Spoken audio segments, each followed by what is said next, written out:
কোরআন মাজিদ ছিঁড়ে গেলে পানিতে ফেলে দিই?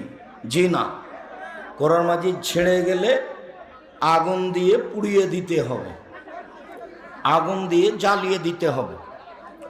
কোরআন মাজিদ ছিঁড়ে গেলে আগুন দিয়ে জ্বালিয়ে দিতে হবে, এটাই বুখারী মুসলিমের হাদিস।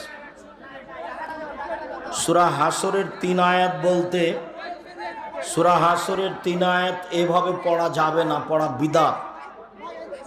সূরা হাসরের 3 আয়াত ওই পড়বে যে সূরা হাসর পড়বে।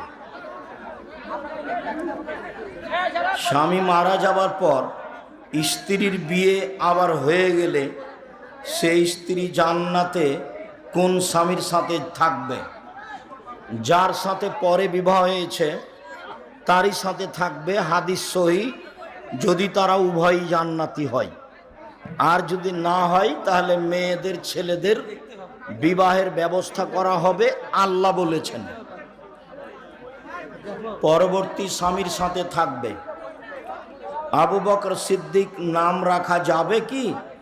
সিদ্দিক রাখা যাবে না, আবু বকর রাখা যাবে।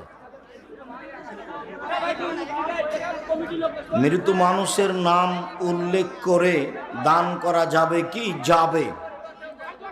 ঘরের ভিতর পশ্চিম পার্শ্বে পা রেখে শোয়া যাবে কি? পশ্চিম দিকেই পা করে শুইবা। পা করা মুখ করা বিষয়টি হলো পেশাব পায়খানার ব্যাপারে। পা কোন দিকে থাকবে এ কোনো বিধান নেই, ডান কাতে শুইতে হবে এ হলো বিধান। পা কোন দিকে এ বিধান আল্লাহ নবী কিছু বলেনি।